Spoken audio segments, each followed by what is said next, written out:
kasih juga kepada teman-teman yang sudah meluangkan Hmm. waktunya untuk menghadiri kelas diskusi akademi ability pada malam hari ini. Kelas diskusi Akademi Ability pada malam hari ini mengusung tema karakteristik disabilitas anak dengan gangguan fisik dan sensorik. Yang hal ini akan dibawakan oleh Ibu Farida Iswani, SPDI, MPD. Beliau merupakan dosen, penulis, dan pemerhati pendidikan inklusi. Saya di sini, Elovaifa Agustini, bertugas menjadi moderator yang akan memandu jalannya kelas diskusi Akademi Ability pada malam hari ini. Selanjutnya, saya persilahkan kepada Ibu Sawitri Retno Hadiati sebagai Ketua Yayasan untuk menjelaskan overview Yayasan Peduli Kasih ABK serta karya-karya dari ABK binaan Yayasan Peduli Kasih ABK. Kepada Ibu Sawitri, disilahkan. Oh iya, Alhamdulillah. Ya, terima kasih Mbak Elo. Saya minta izin untuk bercerita tentang Yayasan Peduli Kasih ABK. Tentu saja ini bertujuan agar kita saling kenal dan saling bisa kerjasama karena bekerja di anak berkebutuhan khusus, terutama yang kurang mampu itu sangat membutuhkan kerjasama baik pentahelix ya maupun eh, sesama orang tua ABK maupun sesama pemerhati.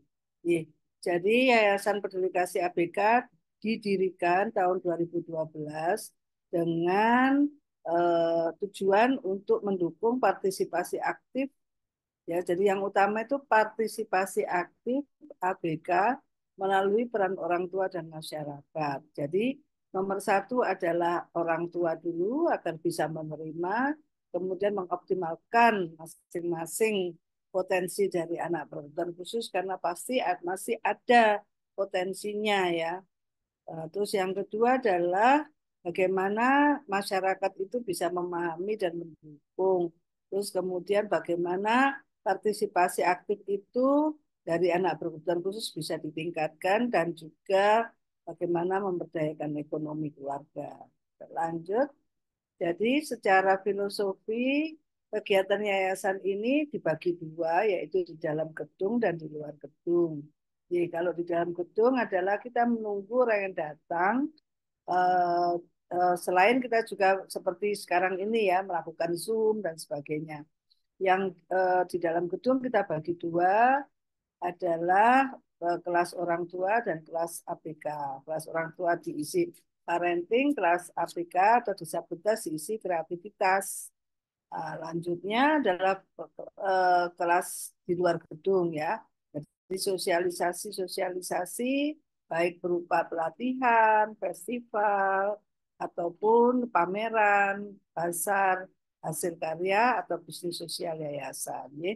Lanjut, ini adalah bentuk-bentuk kegiatan yang memfasilitasi ya. Lanjutnya, memfasilitasi dari minat bakat dari anak-anak. Jadi di sini ada lomba, ya lomba fotografi, lomba menulis, festival bersuara, dan festival lain-lainnya. Jadi kami termasuk juga sekarang ini sedang menggiatkan tentang UMKM maupun public speaking ya untuk ABK. Tapi ini sekarang kami juga mengadakan festival SIBI dan Bisindo untuk orang tua ABK tuli terutama. Ya.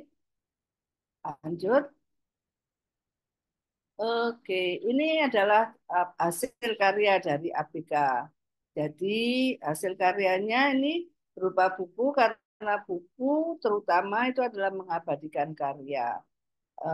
Ada beberapa buku ya kita bisa bagi buku karya ABK-nya, buku karya orang tuanya, dan buku karya manajemen. Jadi ini adalah buku menjadi orang tua, tips menjadi orang tua yang ABK yang berdaya. Jadi silakan teman-teman untuk mengapresiasi harga buku 50.000 di luar ongkos kirim. Oke.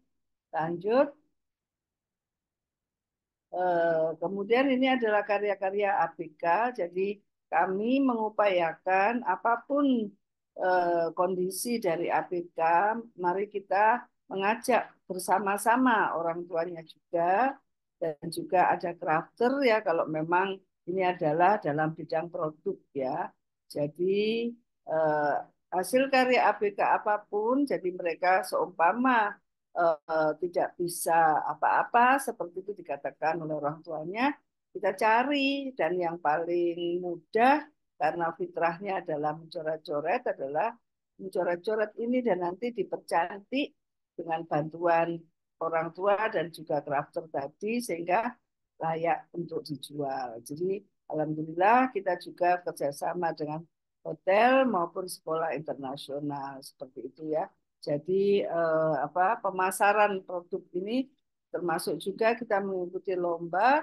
Alhamdulillah kemarin festival disabilitas UMKM kami yang diselenggarakan oleh Permata Bank dan Khususwan mendapat juara satu seperti itu nasional tahun 2023 kemarin. Oke, lanjut. Oke, ini adalah program donasi untuk yayasan. Jadi silakan kami sudah alhamdulillah sudah punya tempat sendiri, sudah direnov, tapi sarana prasarana terkait pelatihan kerja, terkait dengan aksesibilitas terhadap pendidikan, aksesibilitas terhadap kesehatan itu masih kurang. Jadi silakan teman-teman untuk bisa menjadi donatur maupun bisa lihat sendiri, tapi tentu saja dengan janjian ya di Manggis Tengah 3T127 Pondok Chandra, Sidoarjo. Oke, lanjut. Ini adalah program bisnis sosial kami karena bagaimanapun kami ingin membantu ABK, jadi layanan kami banyak yang gratis sehingga perlu cara-cara bisnis sosial supaya tetap berkelanjutan seperti itu nih. Jadi ini ada paket akikoh merupakan keterusan dari paket kurban ya kerjasama dengan dai di NTT. Jadi silakan insya Allah lebih berkah gitu nih. Insya Allah. Monggo. Jadi lanjut.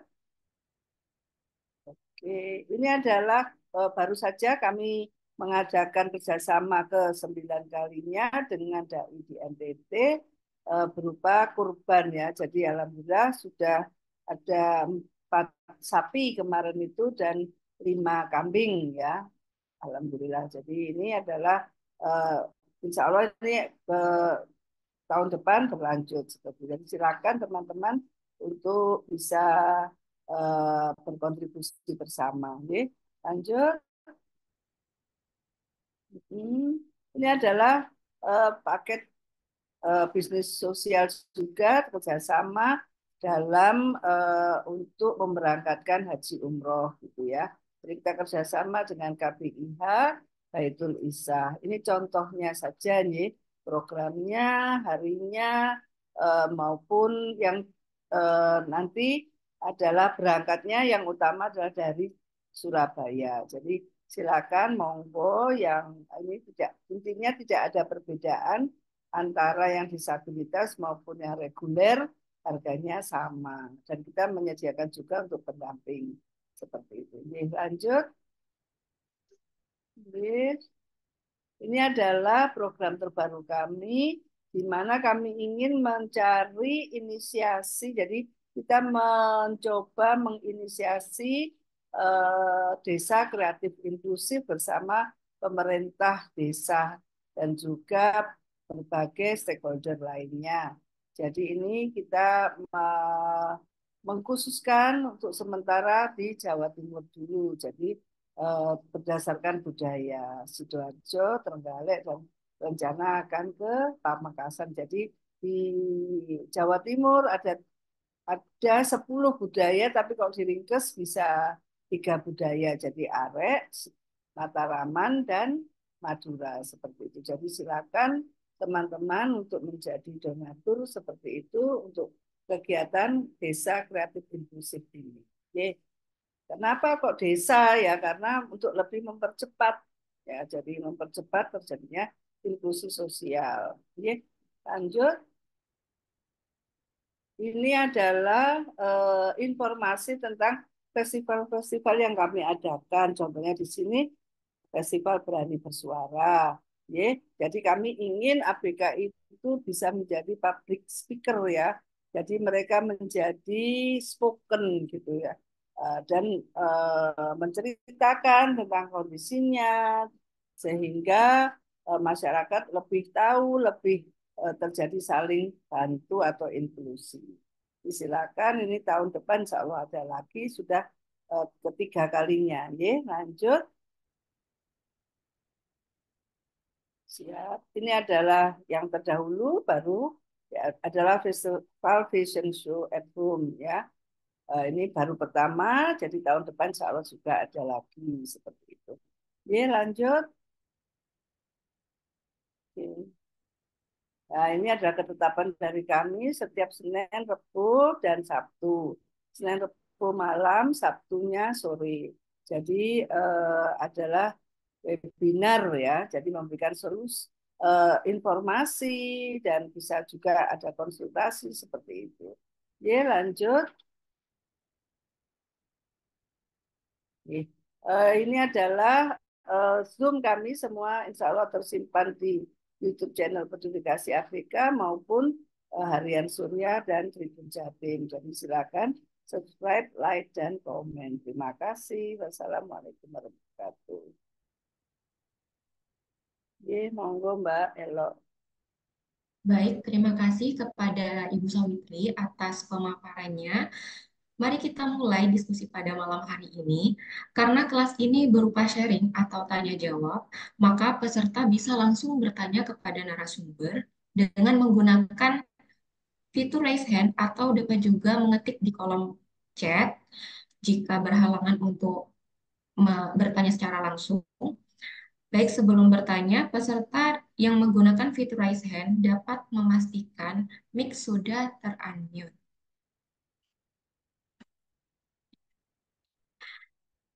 Baik, langsung saja kita sapa narasumber kita pada malam hari ini. Selamat malam, Ibu Farida.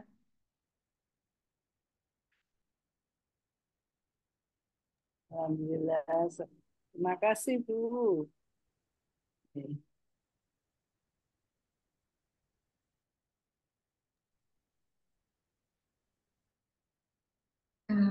Baik. Sebelum kita memulai sesi tanya jawab, em, mari kita simak terlebih dahulu materi yang akan dibawakan oleh Ibu Farida. Kepada Ibu Farida, disilahkan.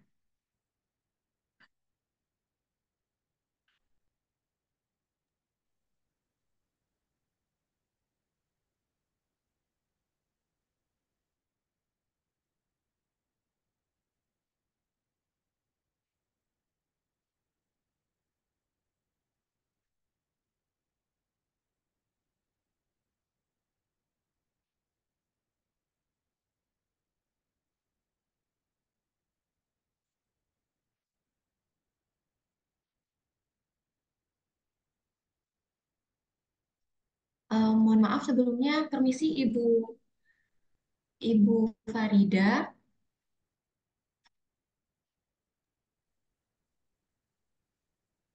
Tadi sudah masuk ya Mbak ya? Enggak, sampun. Oke, monggo Bu. Alhamdulillah.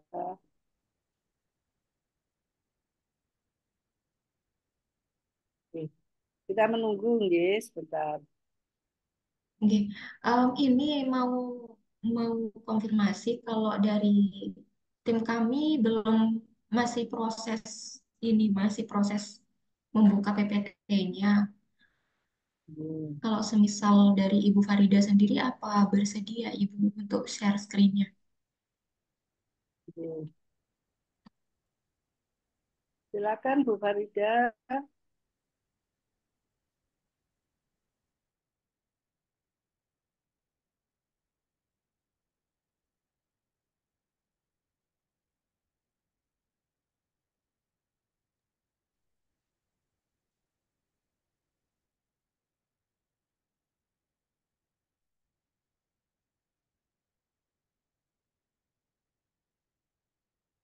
Suara saya sudah terdengar? Halo, Nggih, selamat sampun malam. Ibu. Nggih, halo, Suara saya selamat malam terdengar? Ibu. Barusan terdengar Ibu, tapi termute lagi.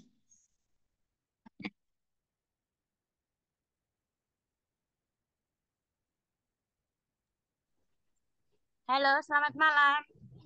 Iya, Ibu, selamat malam. Oh iya, Nggih, Bu. sudah terdengar Ibu. Iya, saya tadi pakai earphone malah nggak terdengar. Ini mohon maaf saya Oh, harus nggih, nggih. off Mbak, karena saya sedang berbarengan ada acara dan apa ya kurang mendukung lah ini kalau saya on cam seperti itu. Oh, nggih, enggak apa-apa. Nggih, enggak apa-apa Oke, Ibu. Enggak apa-apa. oke, terima kasih. Um, nggih. Ini Ibu, kalau semisal Ibu share screen, masih masih, apakah Ibu bersedia, Ibu? Oh iya bisa, oke nggak apa-apa. Nggih, nggih. Nggih, mohon maaf Ibu sebelumnya karena dari tim kami masih proses dibuka dan masih belum bisa. Nggih, Iya, terima sudah kasih banyak Ibu. sudah terdengar, sudah Nggih, terlihat. nggih, sampun, sampun Ibu. Oke, oke, oke. Baik, di sini saya mengangkat tema dengan karakteristik disabilitas anak dengan gangguan fisik dan sensorik. Sebelumnya, perkenalkan, saya Ibu Farida Isroani, biasa dipanggil Bu Farida. Keseharian saya adalah ibu rumah tangga, pendidik, dan aktif di kegiatan sosial yang berkaitan dengan disabilitas. Kemudian di sini, Alhamdulillah, terima kasih banyak atas kesempatannya Ibu Sawitri, karena saya diberi kesempatan untuk bisa uh, ya bersinergi, bisa saling belajar dengan teman-teman, terutama dengan Ibu Sawitri.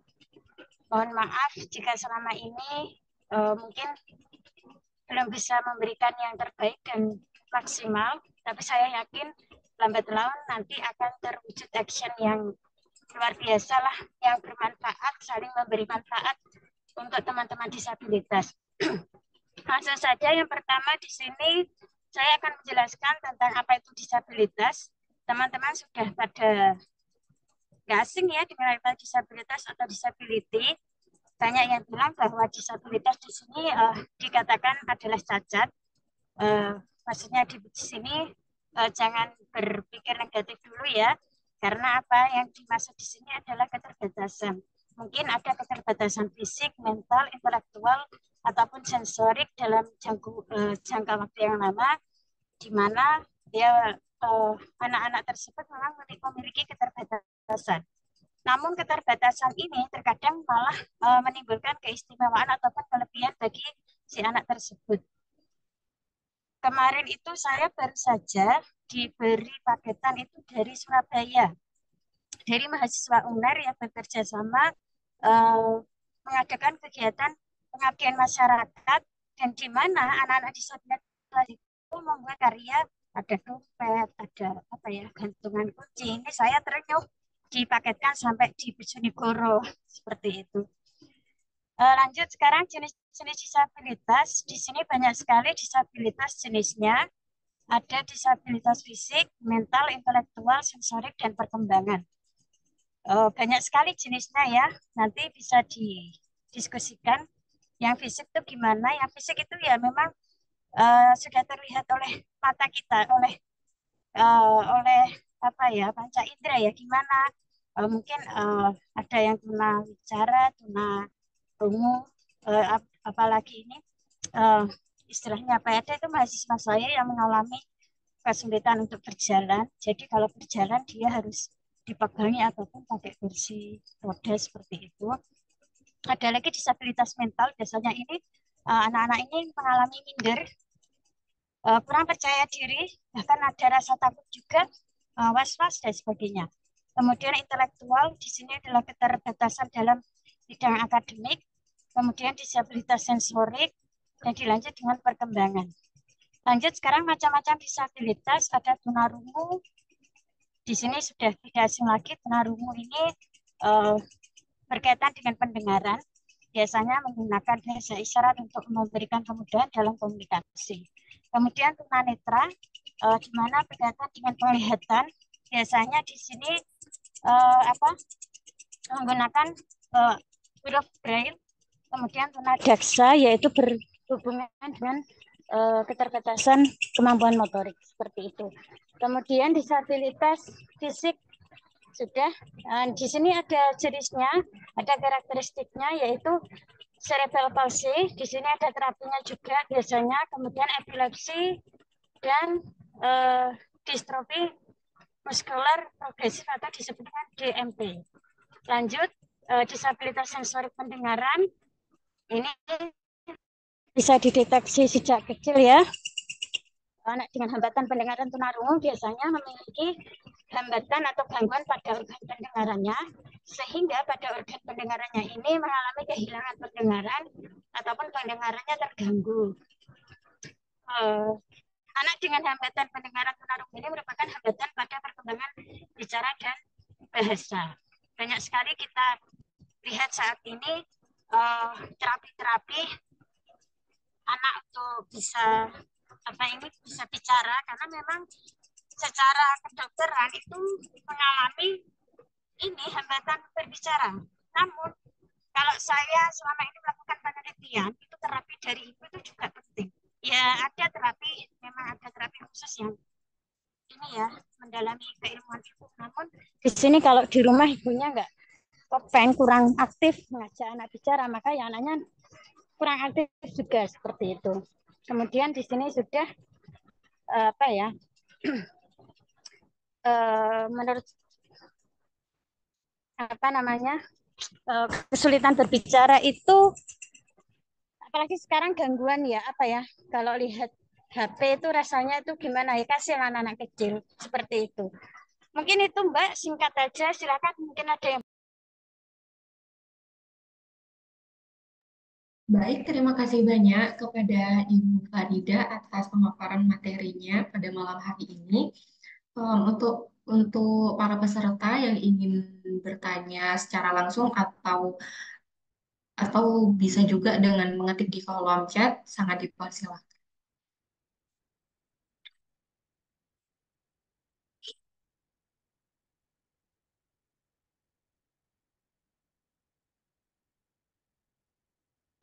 Ibu, oh ya, ini ada yang bertanya Ibu lewat lewat kolom chat dari Ibu Sawitri.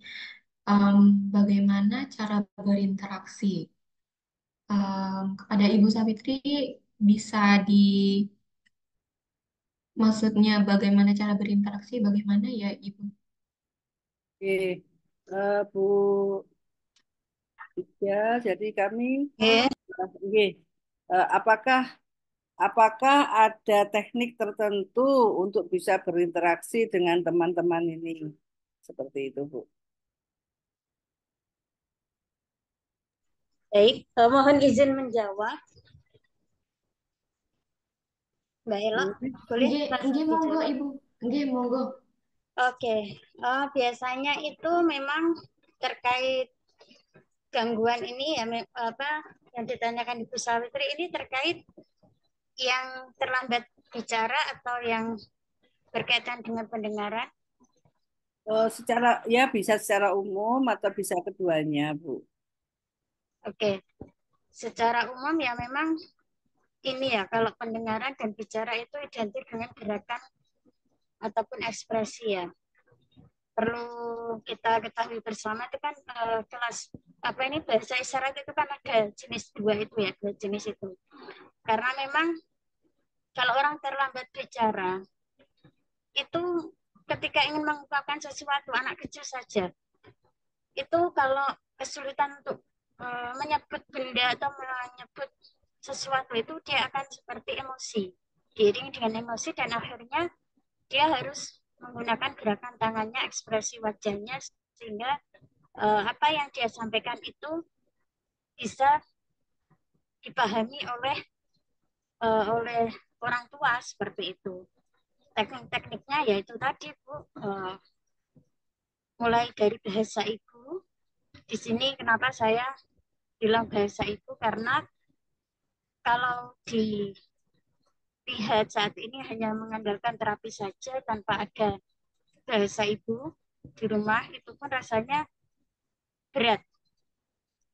Karena apa? Karena memang sebagai ibu itu kan gimana untuk apa ya sebenarnya harus berkomunikasi dengan anak meskipun sibuknya luar biasa, tetapi sekarang juga sudah ada media. Jadi ya memang harus aktif sebagai orang tua, harus aktif mengajak komunikasi anak. Beberapa kali saya itu mendapat ini keluhan, mendapat konsultasi ini, mendapat apa curhatan dari teman-teman. Mereka memiliki anak yang ada yang speech delay, ada yang tidak diomongi, ini sepertinya kurang memperhatikan, kurang fokus. Kemudian si ibu tadi sudah berusaha untuk mengantarkan anaknya, mendaftarkan anaknya terapi ke sana ke sini, karena memang ibunya juga bekerja ya. Tetapi berbulan-bulan hasilnya masih belum nampak. Ya kita tidak bisa menyalahkan dari pihak sebelah karena apa? Dukungan orang tua juga penting, dukungan keluarga juga penting. Kalaupun diikutkan terapi, tapi di rumah dia hanya dipegangi gadget saja dan tidak ada interaksi antara orang tua dan anak. Apalagi kalau masih balita itu kan sentuhan dari orang tua itu memberikan stimulus lah. Anak akan lebih nyaman ketika dekat dengan orang tuanya. Kalau orang tuanya bekerja bagaimana? Saya yakin setiap orang tua yang bekerja itu pasti juga demi masa depan anak-anaknya ya. Tidak mungkin orang tua bekerja itu karena egois, karena hanya mencari kesenangan sendiri, tidak. Pasti juga memikirkan masa depan anak-anaknya. Namun ya itu tadi, kalaupun anaknya memiliki keterbatasan, memiliki eh, apa ya istilahnya kesulitan, ya sebagai orang tua kita harus siap untuk mendampingi seperti itu.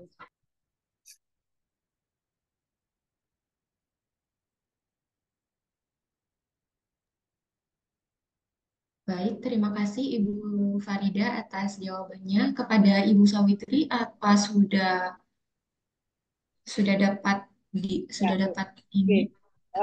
Kan memang memang banyak cara, ya. Tapi yang jelas itu karena kesempatan-kesempatan untuk bisa berinteraksi dengan mereka itu kan juga perlu difasilitasi seperti itu, Bu ya. Jadi kami sebagai yayasan juga untuk anak tuli, tapi bukan anak tulinya yang dilombakan. Jadi kami sekarang ini sedang melakukan festival Sibi dan Bisindo. Jadi untuk orang tua, orang tua ABK yang anaknya tuli gitu ya. Jadi silakan teman-teman di sini untuk bisa mengikuti dan ada di IG ya, @pedulikasi_abk_. Silakan Oke. lanjut nih. Oke. Boleh masuk, Belo? Oke, Ya, monggo, monggo Ibu. Oke. Bu Sawitri mohon izin karena di Bojonegoro, Tuban, Lamongan, saya kira seperti info yang disampaikan Bu Sawitri kami masih belum mendengar, belum apa ya, belum mengetahui. Saya juga di oh, Malang juga ya, kegiatan saya juga di Malang. alhamdulillah. Mungkin apakah daerah Malang, Bojonegoro, Tuban ini bisa ini ya bisa mungkin ada yang Oke, berminat seperti itu. oke, alhamdulillah. Ini teman-teman semua, saya tidak pakai apa on cam ya karena kok laptop saya jadinya kurang jelas blur gitu ya, blur.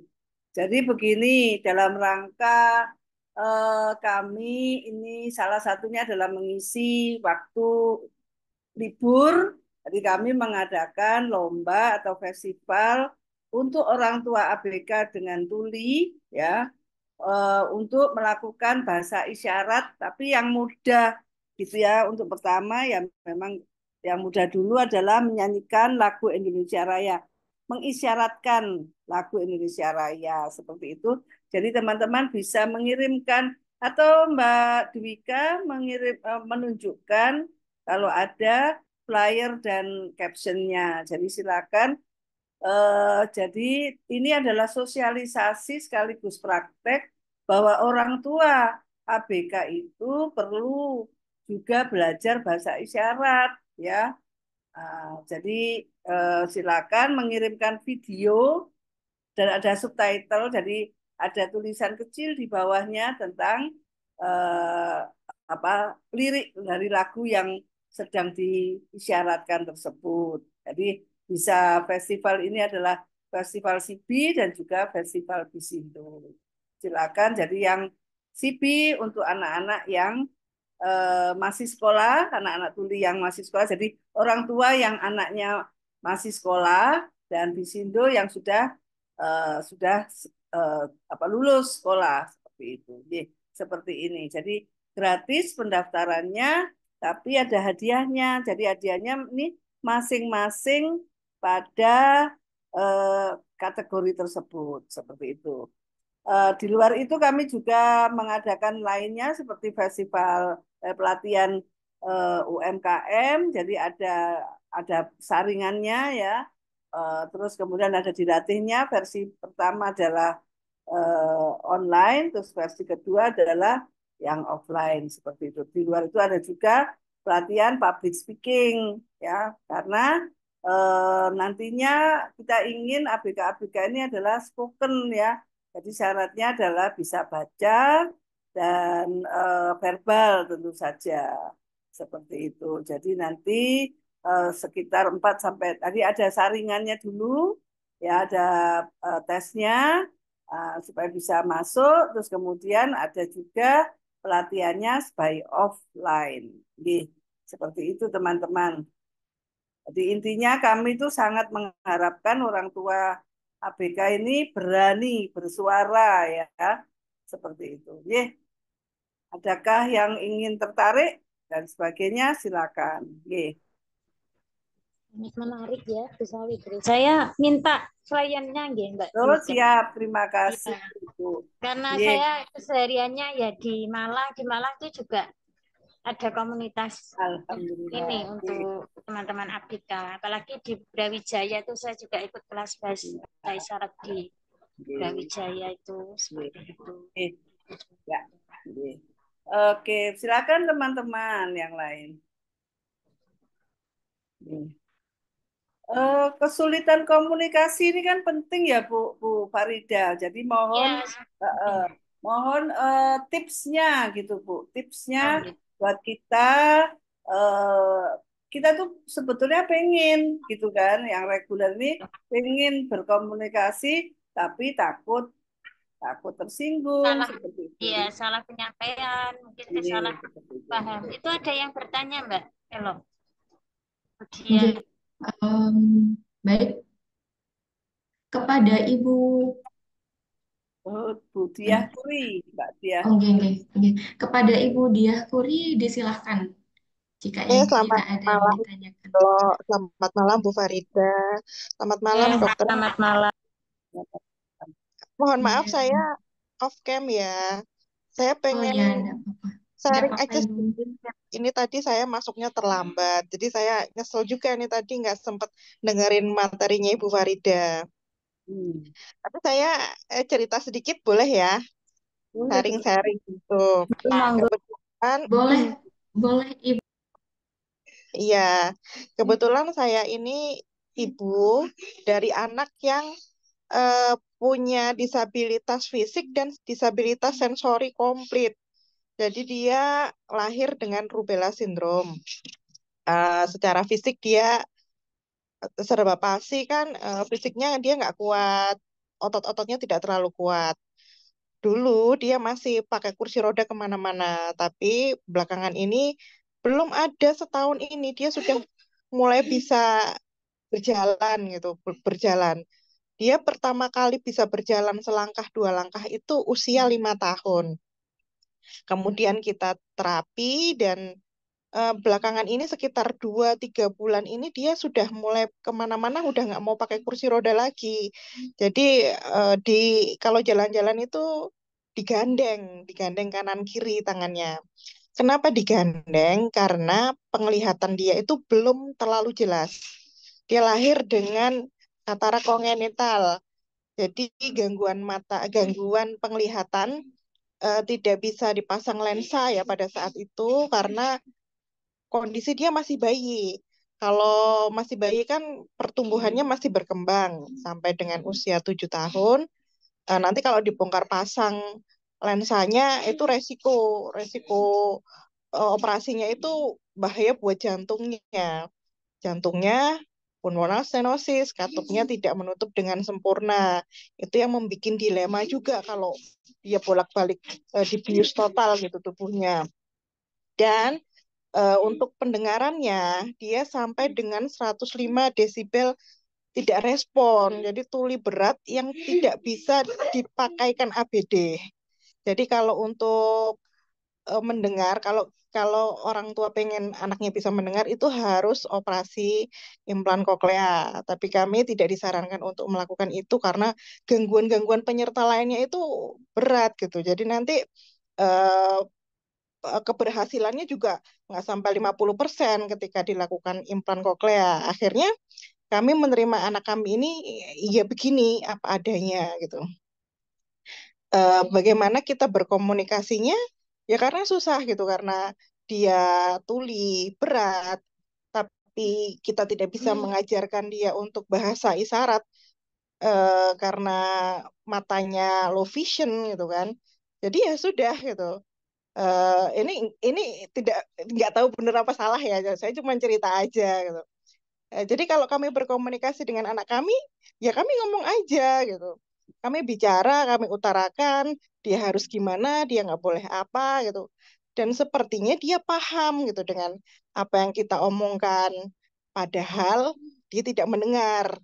Ya, kita sudah mencoba beberapa kali BERA, terus juga beberapa kali pemeriksaan berulang, hasilnya tidak berubah gitu. Karena kan memang tulinya ini karena sarafnya ya, saraf pendengarannya yang tidak ada. Jadi eh, tidak alat bantu dengar pun itu tidak efektif. Kemudian saya juga bekerja, Bu. Saya bekerja dari pagi sampai sore, dari Senin sampai Jumat resminya. Tapi kadang secara nggak resmi gitu kan ada tugas-tugas tiba-tiba gitu ya, dari Senin sampai Senin lagi, Sabtu Minggu pun kadang masih diberi beban kerja gitu. Tapi bagaimana dengan kedekatan anak? Ya alhamdulillah masih, karena saya ibunya, walaupun saya bekerja, saya tetap ibunya, nggak bisa digantikan oleh siapapun, walaupun ada asisten, walaupun ada ayahnya yang menemani, ya ibu tetap ibu gitu. Kedekatan dengan anak pun tetap tetap ada. Seperti kalau saat ini ya malam gitu kan kami di rumah. Si anak ini ya pengennya nempel-nempel sama ibunya gitu. Ada orang lain ya dia nggak mau. Tapi kalau waktu ibunya bekerja, ya dia sama ayahnya atau sama yang orang lain gitu dia mau. Jadi kalau masalah komunikasi, kalau kita yakin kita berkomunikasi, kayaknya yang diajak komunikasi juga akan paham gitu. Kalau teman saya psikolog itu bilang, oh ini teori of mind-nya kuat gitu. Tapi sampai sekarang pun saya nggak tahu loh teori of mind itu apa, dan nggak pernah juga membaca teori of mind itu seperti apa. Karena gimana ya, daripada saya belajar teori of mind, mending saya leyeh-leyeh main sama anak saya gitu, Bu. Itu aja sih sedikit sharing. Oh ya, karena anak saya ini bisa jalan ya, Bu. Jadi kalau ada keinginan-keinginan seperti dia mau makan, mau jajan, itu tempatnya kami taruh di tempat tertentu. Jadi kalau mau makan, makan mangkoknya itu juga kita taruh di mangkoknya tertentu, ditaruh di rak. Dia kalau pengen, ya udah tinggal ngambil aja gitu. Tinggal ngambil, terus dikasihkan ke kita. Oh, artinya dia mau makan nasi. Kalau makan jajan juga mangkoknya berbeda. Oh, kalau ambil yang mangkok yang ini berarti dia mau jajan gitu, Bu. Itu aja sih. Dikit sharing Luar dari biasa. saya. Iya, luar biasa sekali, Ibu. Masya Allah. Ya, jadi saya juga sangat terenyuh ya mendengar ceritanya Bu Diah ya. Mbak Ella, maaf saya langsung ambil alih karena spontan sebagai seorang wanita, seorang ibu ya, seorang perempuan yang inilah kerja terus harus merawat anak. Rasanya saya terenyuh. Luar biasa sekali Bu Diah, semangat. Iya, Bu. Kalau peneliti boleh, Bu, saya jadi respondennya dengan senang hati. Oke, saya tuh setiap semester tuh mesti melakukan penelitian, Bu. Terus pengabdian masyarakat kepada teman-teman disabilitas, ibu-ibu yang apa nih, ibu-ibu di SLB. Karena ketika saya mendengar curhatan ibu-ibu itu rasanya saya ya belum belum ngomong itu sudah netes air mata saya. Karena apa? Ya Allah luar biasa sekali ya kesabaran mereka. Saya paling nggak cocok kalau bilang bahwa mereka itu kurang perhatian, apalagi kalau ibunya seorang wanita karir, maka perhatiannya akan berkurang. Itu saya itu sudah beberapa kali melakukan penelitian Bu ya kepada eh, kepada orang tua yang berkarir yang memiliki anak disabilitas. Ternyata ya memang mereka punya teori dan trik tersendiri meskipun banyak yang menyangkal bahwa enggak nanti perhatiannya akan terbagi. Tapi saya setelah melakukan penelitian itu ya saya rasa tidak ada orang tua yang tega dan tidak ada orang tua yang memberikan waktunya hanya sedikit dan bahkan katanya tidak ada waktu. Saya nggak setuju seperti itu, Bu. Iya, Bu. Betul. Ya, mungkin bisa. Ya. Oke, eh, saya jadi ingat Bu Puri, jadi ingat seperti siapa Helen Keller itu kan, maaf, buta dan tuli. Jadi memang ada cara, cuman masih belum terlalu populer di Indonesia. Jadi berbahasa isyarat dengan telapak tangan ya. Jadi telapak tangan, saya melihatnya pada waktu di luar ya, di luar negeri. Jadi ada orang itu ya selalu pegang telapak tangan satunya temennya gitu. Saya pikir ini seperti pacaran, ternyata apa? Ternyata memang berbahasa isyarat melalui telapak tangan. Jadi gerakan telapak tangan. Tapi saya juga belum memahami secara lebih lanjut. Mungkin nanti kita sama-sama mencari lebih ini ya, karena ini kan juga perlu, karena komunikasi itu apa, apapun kondisinya setiap anak itu kan memang perlu dia bisa mengekspresikan apa yang dirasakannya, ya kan, apa yang dipikirkannya dan sebagainya, dan itu adalah jalan menuju apa, quality of life mereka. Jadi memang nantinya insya Allah kami akan mencari dan membuat Zoom untuk yang mempunyai ganda seperti tuli dan buta ini. Gitu ya Bu, insya Allah. Iya, Oke. Dok. Sebetulnya si anak saya ini ya, namanya Ara, umurnya 13 tahun. Itu juga sudah pernah mencoba. Itu kan terapi sentuhan ya, bicara Hmm. komunikasi dengan cara sentuhan, dengan bau-bauan. Sudah mencoba dan mungkin nanti tetap akan kita usahakan untuk ke arah ke sana. Cuman karena itu tadi memang dia pemberatnya banyak ya, komorbidnya banyak, jadi memang kita harus step by step. Ini fisiknya dulu coba kita perbaiki, alhamdulillah dok. Sekarang kalau kemana-mana nanti kalau dokter Sawitri ke Semarang dia sudah nggak pakai kursi roda lagi dok, bisa Oh, jalan sendiri. alhamdulillah. Eh, Iya, mungkin juga ini ya dia ada ada di spektrum autistiknya ini yang agak susah ini yang jadi PR juga. eh Ininya masih kelihatan banget ya apa yang gerak kelompok saya sampai lupa. Flappingnya, Oke. hand flappingnya, Iya. terus suka mengeluarkan suara-suara yang apa membeo kayak gitu tuh masih ada walaupun dia tunarungu tuh kadang dia masih masih suka mengeluarkan suara-suara seperti itu. Suara dalam, kotok kayak kayak gitu tuh khasnya autistik itu dia ada. Iya. Jadi PR-nya ini Oke. diselesaikan Oh, satu-satu, Dok. iya. Iya. Monggo Bu Farida berkomen dulu, mungkin bisa ditambahkan. Oke, mohon izin. Mohon izin Mbak Elo ya. Saya mohon izin dulu ke Mbak Elo Ya, Ibu ya, dipersilahkan. selaku moderator. Bu Di, oh ya, terima kasih. Bu Dia rumahnya mana ya? Semarang. Di Semarang, Ibu. Oh, itu biasanya oh dipanggil, Semarang. dipanggil Kuri karena di Semarang Oh, itu banyak sekali orang namanya dia. oh gitu, gitu Putri, gitu. Oh, Semarang. Saya kira Surabaya itu. Kalau Surabaya mungkin bisa silaturahim ya. Semarang Oh, ya.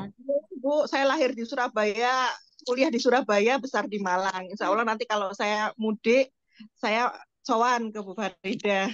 Wah, saya rumahnya Tuban Ibu. Cuma Oh, ngajarnya di bintang. Bojonegoro dan saat ini saya masih kuliah di Malang. Jadi memang setiap harinya ya di Malang, di Bojonegoro ya seperti itu di rumah. Iya.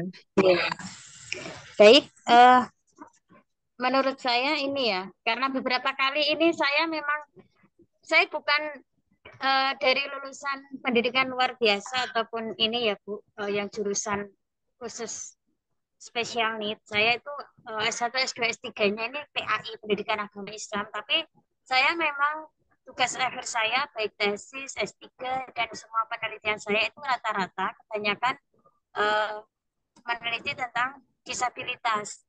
Seperti itu. Makanya saya sampai getol belajar bahasa isyarat. Meskipun saya bukan guru apa ya, bukan GPK, guru pendamping khusus.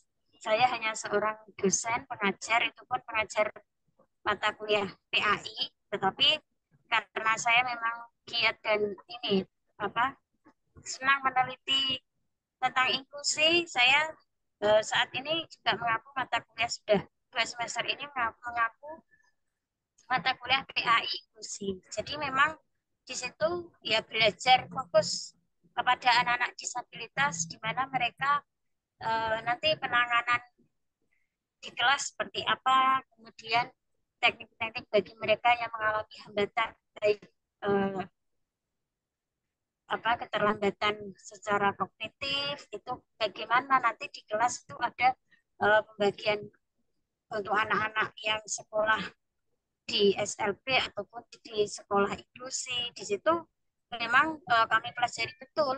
Makanya seperti bahasa isyarat untuk mahasiswa saya, ya memang saya ajari karena apa? Ya memang itu merupakan kebutuhan menurut saya ya. Apa ya keterampilan. Jadi eh, sebagai guru harus punya keterampilan bagaimana bisa mengajari, bisa berkomunikasi dengan siswanya. Mungkin yang tunarungu nanti bisa diajak komunikasi dengan bahasa isyarat. Kemudian bagi yang tunanetra nanti juga ada menggunakan media braille seperti itu, Ibu. Nah, eh, kalau memang apakah bisa dipelajari untuk yang bahasa isyarat? Ya, pengalaman saya selama ini saya aja yang bukan S1 ataupun eh, dari dari jurusan yang khusus untuk anak disabilitas, saya saja memang belajar murni dari kemauan saya sendiri. Di situ saya meneliti tentang disabilitas dan mempelajari disabilitas seperti itu. Bahkan Maret 2024 kemarin, baru saja bulan kemarin Maret itu saya ke Malaysia lagi, terus ke Taiwan itu juga dalam rangka seminar pendidikan inklusi, kemudian workshop Al-Quran Braille seperti itu di Singapura. Besok Juli ini saya ke Singapura dan Malaysia lagi juga acara yang sama tentang workshop Al-Quran Braille dan kemudian ini apa namanya tentang pendidikan inklusi juga seperti itu. Kalau di luar negeri itu di sana juga menjadi kajian penting ya. Mereka yang OKU, orang kepayautamaan itu kalau di sini ABK ya. Di sana itu memang difasilitasi. Jadi ada guru khusus yang menangani bagi autism, ada lagi guru yang menangani khusus uh, speech delay itu ada. Cuma kalau di Indonesia, saya sudah beberapa kali penelitian di sekolah-sekolah itu masih minim untuk GPK yaitu guru pendamping khusus. Kalau GPK itu saya yakin mereka bisa bahasa isyarat. Buah itu gimana, terus nama-nama hari itu mereka bisa bahasa isyarat, menyanyikan lagu Indonesia Raya, mereka bisa karena memang selama menempuh studi itu mereka khusus selama 4 tahun itu mempelajari tentang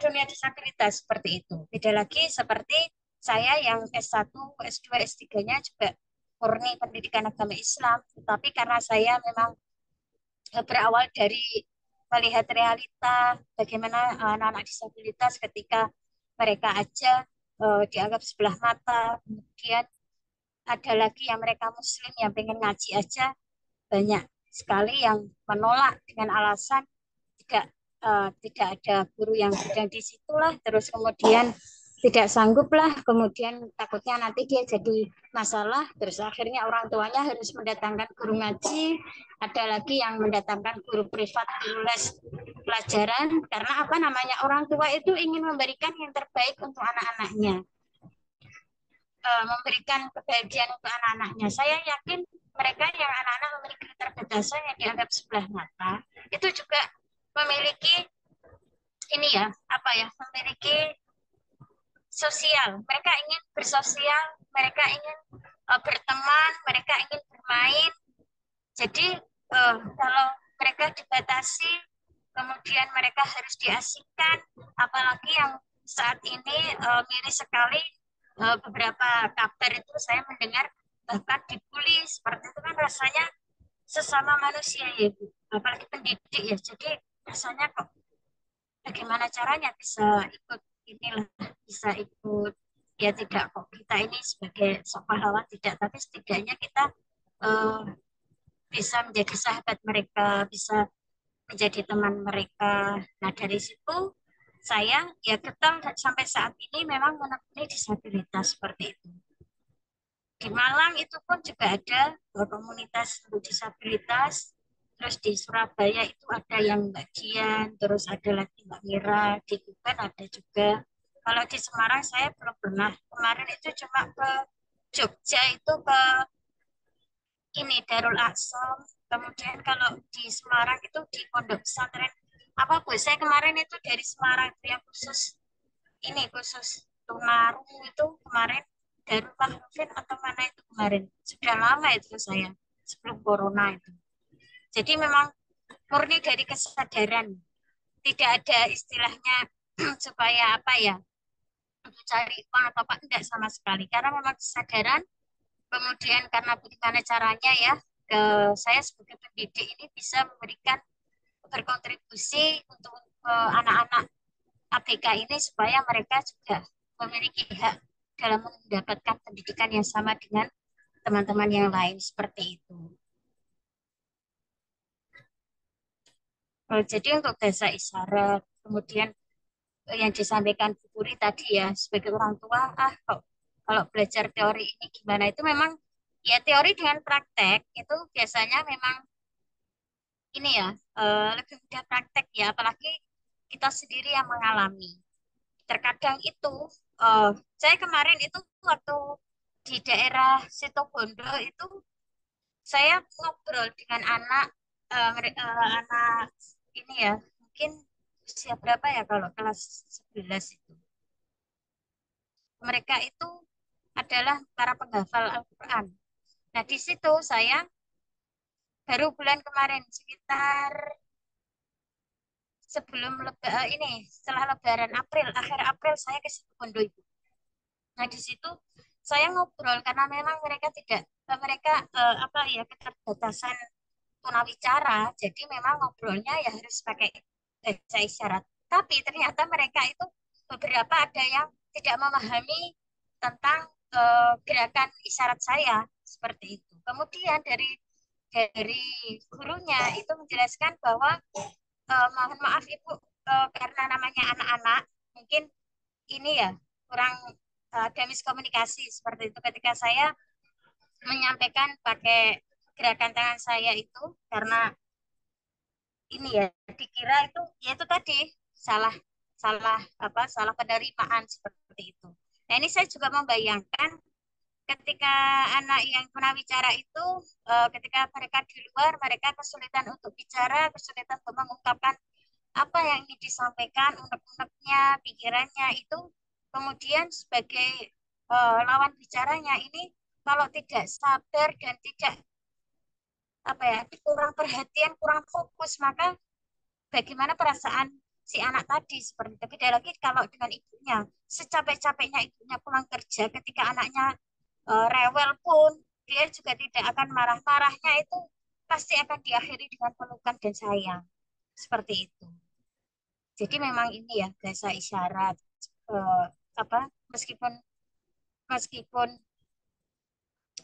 banyak sekali sekarang kan, apa ini yang bisa lah, seperti seperti kampus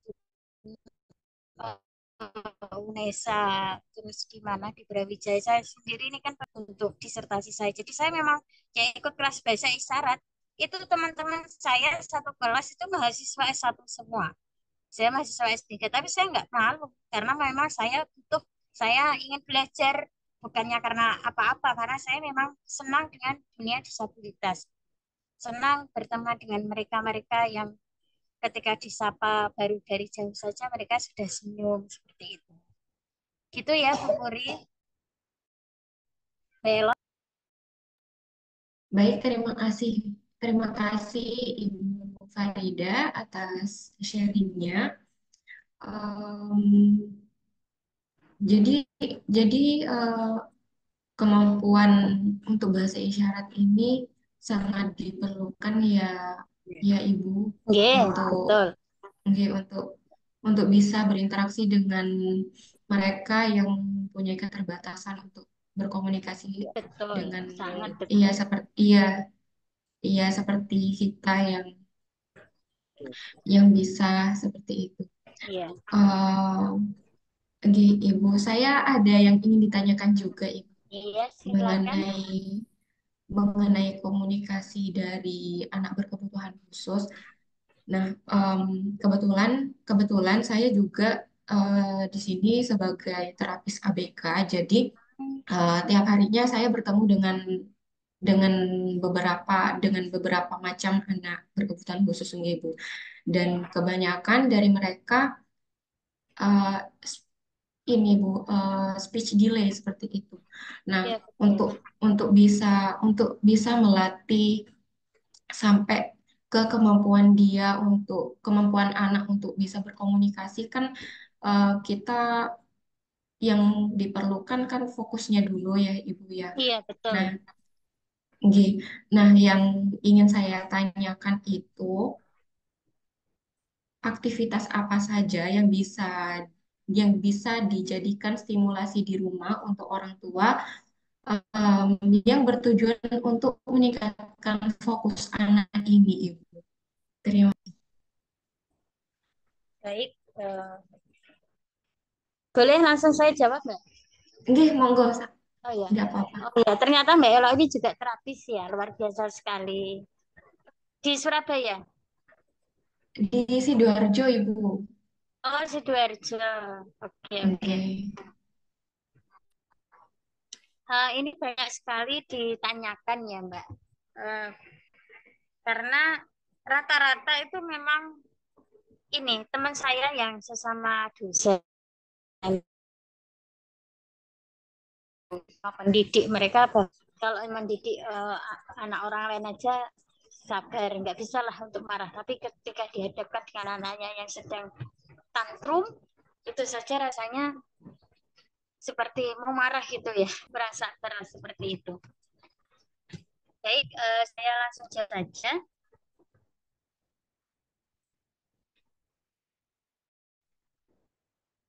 Tes, Mbak Elo. Ya, Ibu, disilakan. Oh iya, ini kayaknya kok internet on enggak ya? Baik, memang fokus, kemudian konsentrasi ini sangat diperlukan ya. Saya sendiri itu banyak sekali Mbak mendapat curhatan-curhatan dari teman-teman seprofesi saya, baik dosen, kemudian guru mereka saja untuk apa ya, untuk mengarahkan muridnya untuk fokus, mengarahkan mahasiswanya untuk fokus saja mudah, tetapi terkadang untuk anaknya sendiri saja sulit.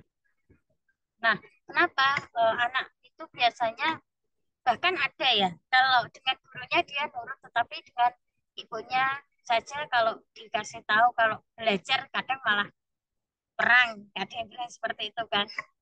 Nah itu memang mungkin fokus apa ya, triknya kurang lah seperti itu. Gimana caranya untuk fokus? Anak itu kadang bisa fokus tuh karena dia senang ataupun suka. Kenapa? Anak-anak kalau dengan gurunya itu mereka lebih bisa fokus karena gurunya itu akan selalu senyum di depan murid-muridnya. Iya apa enggak? Ketika mengajar pasti akan tersenyum. Beda lagi, saya sendiri juga seorang ibu yang punya 2 anak.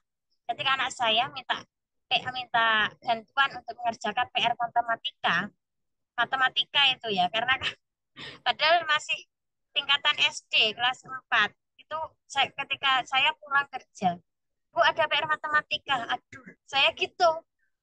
Kok matematika ya saya? Karena matematika itu kan harus fokus.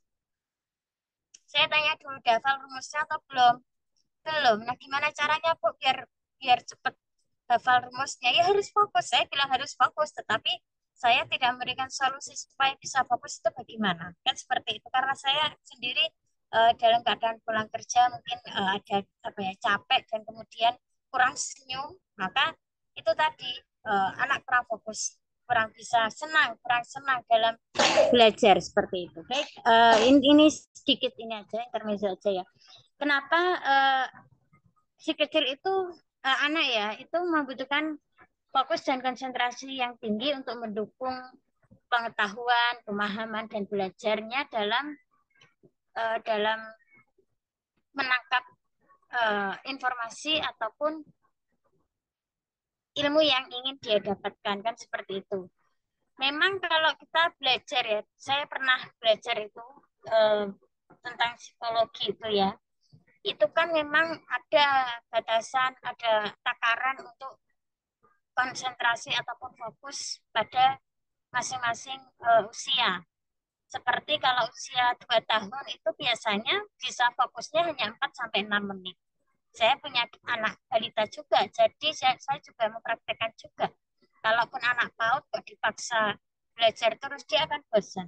Anak TK pun kalau dipaksa untuk belajar, untuk membaca, untuk berhitung, kemudian jadwal bermainnya juga dibatasi, itu dia juga akan berontak. Karena apa? Itu tadi saat usia 2 tahun itu si anak akan bisa konsentrasi itu rata-rata ya 4 sampai 6 menit. Kemudian kalau 3 tahun dia akan meningkat 6 sampai 8 menit.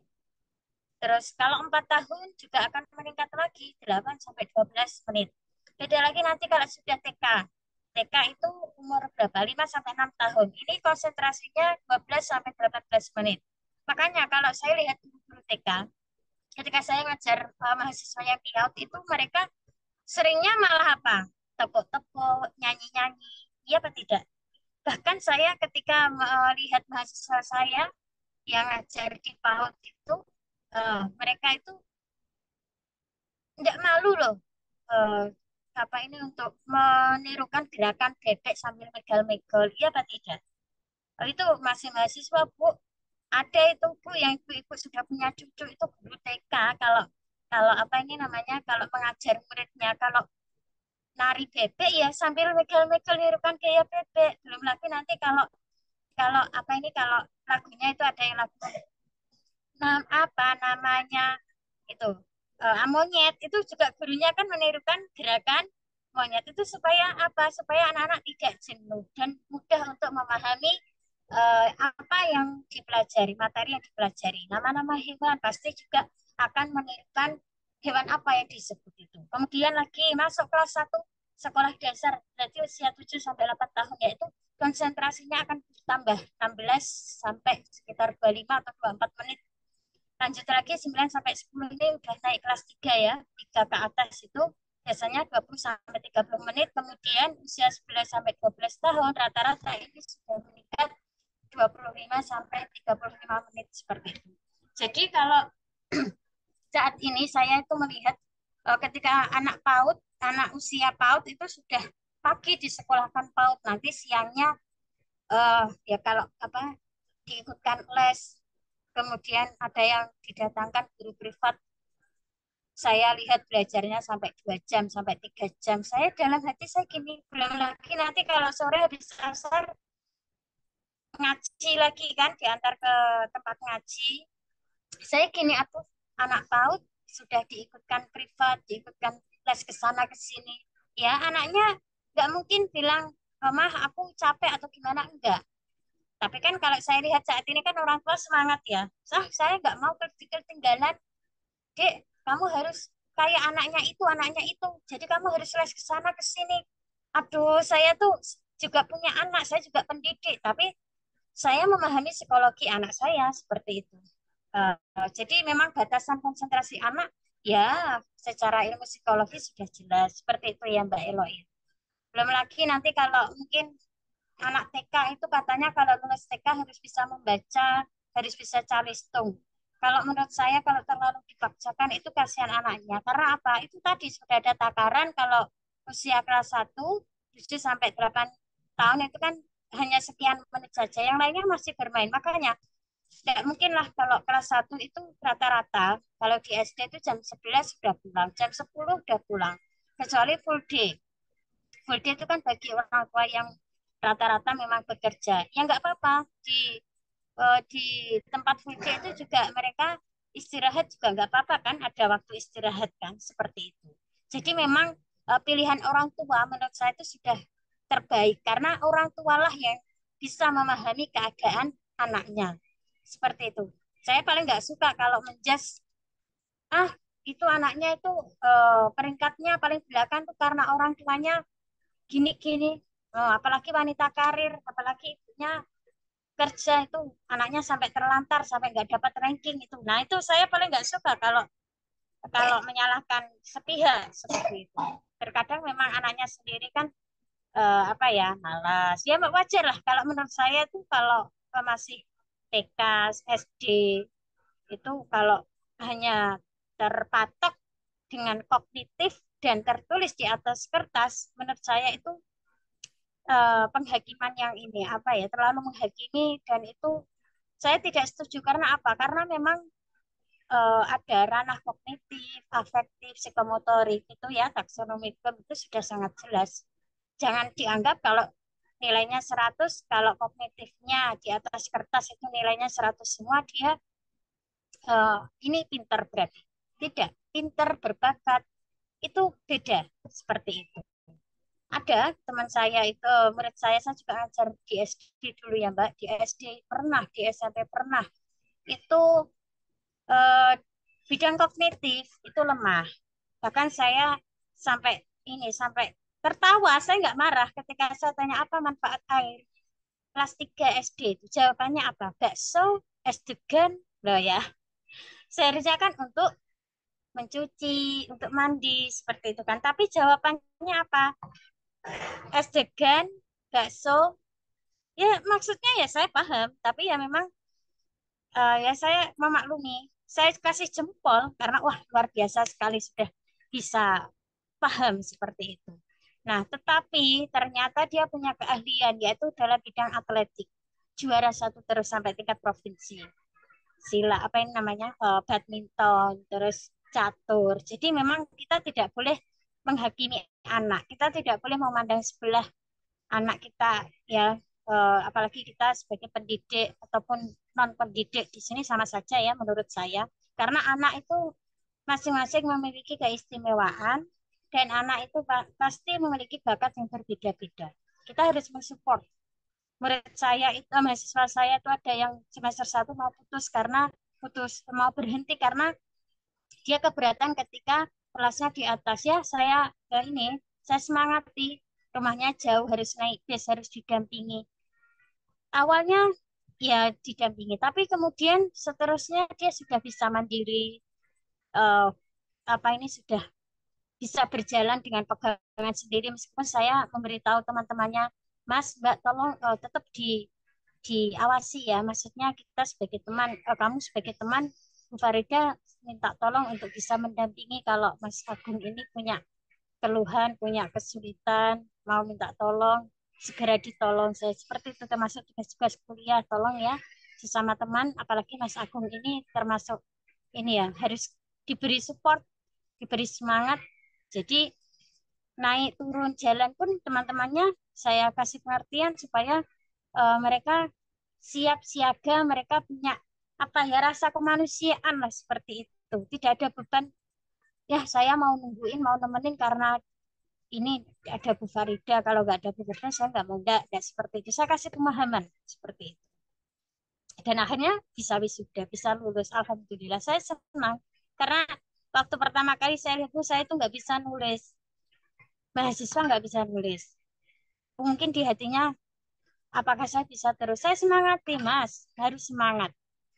Pasti nanti kamu akan, kalau kamu semangat, kamu akan berhasil. Sekarang itu pekerjaan itu juga ada formasi untuk disabilitas.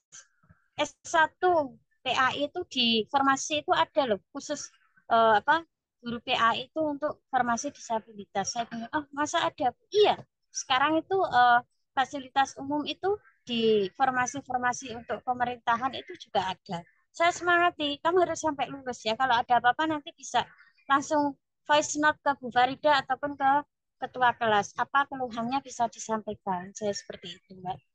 Karena saya ingin pokoknya anak-anak disabilitas ini juga punya cita-cita yang tinggi, punya kemauan keras, dan mereka sukses seperti itu. Terima kasih. Baik, terima kasih banyak Ibu Farida atas sharingnya. Jadi bisa disimpulkan kalau dari pertanyaan saya tadi, jika kita bisa melatih fokus anak itu dengan kegiatan-kegiatan yang bisa menyenangkan anak-anak ya Ibu ya, biar supaya anak ini tidak merasa jenuh dan mau melihat kita terus mau mengikuti kegiatan yang kita lakukan dan em, kita sebagai orang tua merasa senang, anak pun juga merasa senang dan bisa mengikuti kegiatan dari awal hingga akhir. Kurang lebih seperti itu ya Ibu. Terus sekali, Mbak. Terima Oke, kasih. selain itu juga kita sebagai kita sebagai sesama dan harus memiliki empati dan tidak menghakimi anak dengan karena memiliki satu kekurangan atau kekurangan yang lain. Kita juga harus melihat kelebihan-kelebihan yang lain atau potensi-potensi yang lain.